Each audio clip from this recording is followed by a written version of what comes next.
Hi, these comments are for RR. I am Michael from OTCOnline and you've been doing a lot of speaking and writing practice at my online TOEFL course. Wow. And I'm looking at your essay right now. I'm going to figure out your score here in just a minute. Okay, having read your essay, I'm going to put you between 4.5 and 5. Wow. So I think you got a pretty high score here. So if I say 4.5, I'm going to give you 28 points. I think you're very close to getting 30 on this. Let's go ahead and read it. I'm going to make a few corrections as we go, but let me just point out the highlights. So I like how you have your thesis. Your thesis mentions the 3 support points of your essay. So using a tour guide is more secure, more educational, and cheaper. And then each of your topic sentences in the body paragraphs, they kind of illustrate exactly those ideas. So there's a pretty clear connection between the thesis, the topic sentences, and then the supporting details within each of your body paragraphs, and you have a very good control over your language use. So I'm looking in the 4 to the 5 area. I might adjust my score slightly, but I think you've addressed the task. It's very well organized and developed. You have unity, progression, and coherence. So the unity is established through the thesis and the topic sentences and the relevant supporting detail. And you maybe have some minor lexical or grammatical errors. So you are very close to 30 points. I'm going to take a look at your essay now and read it much more closely. And I may even go higher than 28, or I might go lower. So let's see as I read how many specific language use problems I uncover, any sentence structure issues, punctuation, what are some of the problems in here that might cause me to lower the score. So, in any society, no matter how primitive, people have been seeking different ways to enjoy their lives. One of the best ways to have fun is by traveling to different countries, but it is necessary to make some preparations before going to a new country. Having tons of different activities to do, a new country can be overwhelming. I think you want to say here,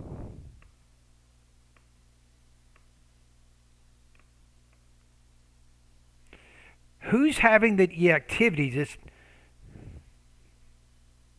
Okay, so if we say not to do, but just say having, so a country has a lot of activities. Having tons of different activities, a new country can be overwhelming. Lately, young travelers pointed out the importance of visiting the most memorable places of a new country. Whereas opponents may disagree, I steadfastly consider that it is fundamental to visit a new place with a tour guide, since it is more secure, more educational, and cheaper. So you could say this.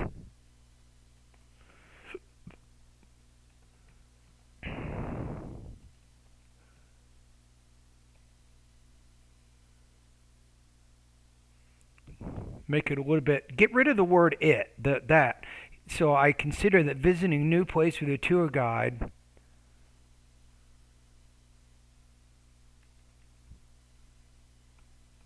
is more secure, more educational, and cheaper.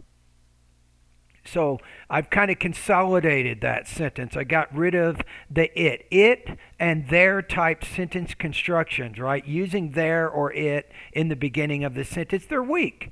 It's not a strong way to begin your writing. Okay, so we actually have a very strong introduction with a sharply focused thesis. Now, YouTubers, you guys notice here the student doesn't say, I have several reasons to support my point of view, or I will support these points in subsequent paragraphs. Everybody has done that many, many times. This is original. He says, I consider that visiting a new place with a tour guide is more secure, more educational, and cheaper. So there's no reasons for him to say, I have several reasons to support my point of view. He's already stated what the reasons are specifically in his thesis. Okay, first of all, having tour guides gives people some security. I like how this idea here restates the first point in your thesis, since they know what places are available for tourists. Some countries are really dangerous, so it's necessary to go with someone who knows the area. Case in point, 4 years ago, when I was living with my parents, we traveled to Africa. Going through all the different amusement activities, such as safaris and journeys, was excellent for us. Why are you separating your subject from your verb with a comma? Don't do that. Believe it or not, going through blah, blah, blah was. So you're using all of this idea is the subject. It's the noun phrase, right? And the guide told us the deadliest places where we must not go. Thus, the tour guide showed us from a safe place the dangerous animals living there, tigers, lions, elephants, and so on. Had we not gone with a guide, maybe we would have been attacked by one of these aggressive animals. Okay, this is the next point. I like how you have this specific example and you talk about it in 86 words. My goodness, that's good.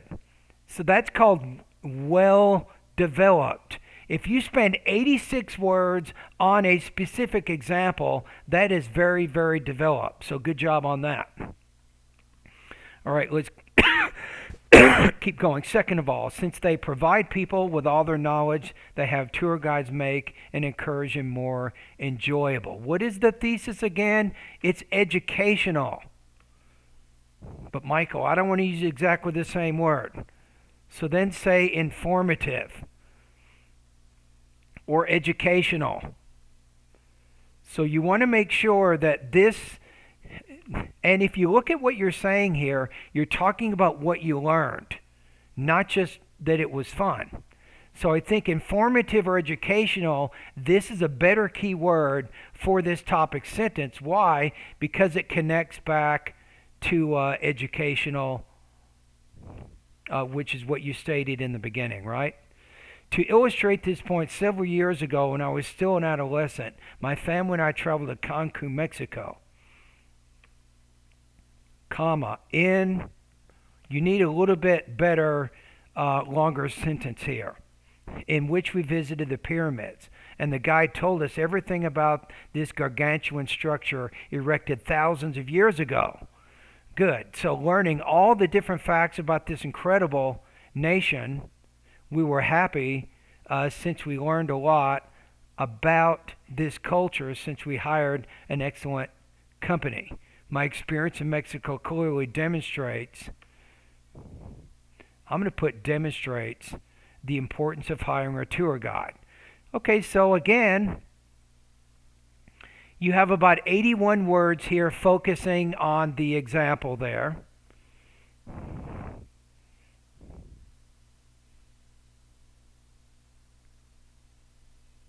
I know you're using the word happy, and happy goes back to enjoyable, but enjoyable doesn't necessarily go back to educational.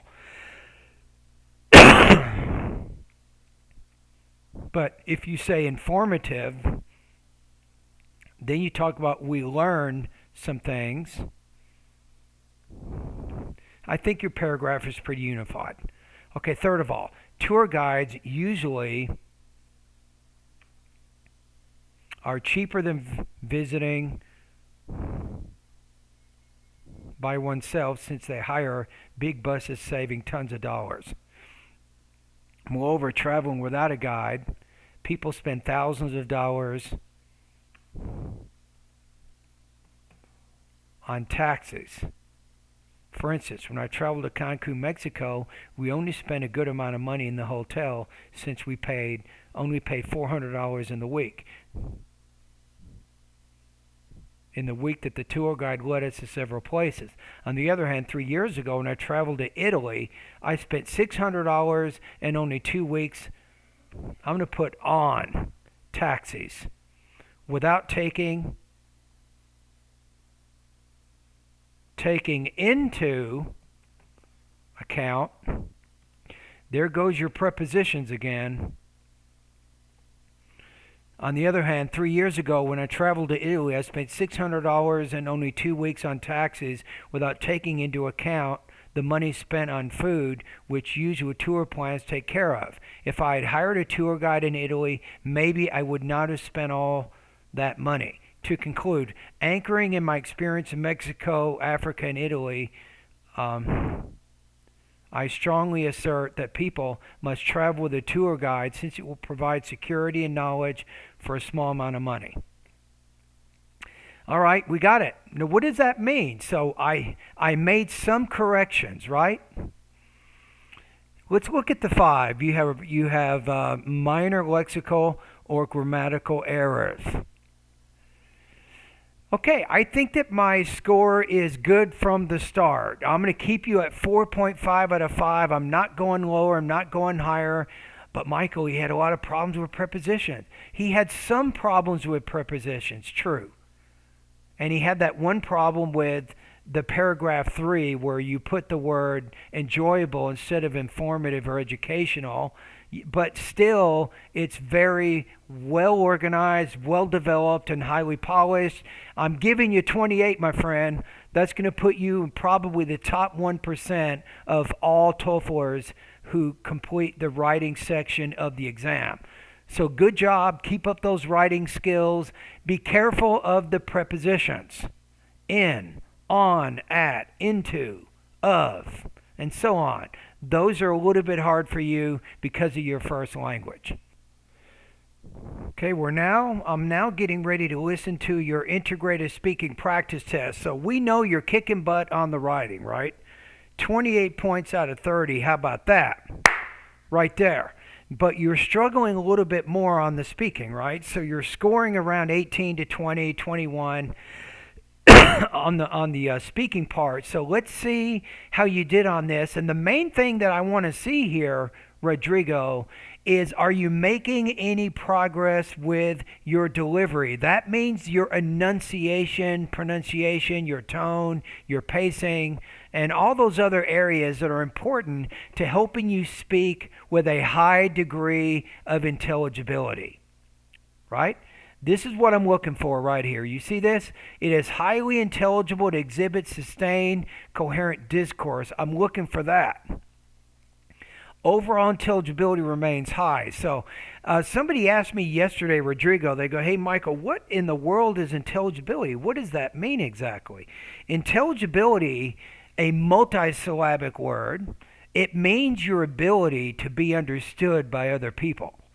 Basically, how easy or how difficult is it for other people to understand you? So if you're speaking really clearly, you have a high degree of intelligibility, and that puts you in a higher bracket when it comes to the TOEFL rubrics. Now, of course, you have to do well also in the language use and topic development areas, but if you have good delivery, typically your response is going to score high because most students already do a pretty decent job with the language use and the topic development, but they're just not speaking very clearly. So here we go. In the lecture, the professor talks about 2 basic principles of interior design in North America and provides 2 examples to further illustrate this idea. To begin with, the professor explains that the first principle is unity, which means consistency between materials and color. To attain unity, it is necessary to bring together similar elements such as color. In the lecture, it's kind of unfinished. So it doesn't seem like you finished this task, right? So I'm going to put you at 2.0, 15 points out of 30. You're even if you finish a task, you still need to be careful about your pacing. You're speaking a little bit slowly, but you just simply only spoke for 29 seconds. I don't think you covered all the important points from either the reading passage or the lecture.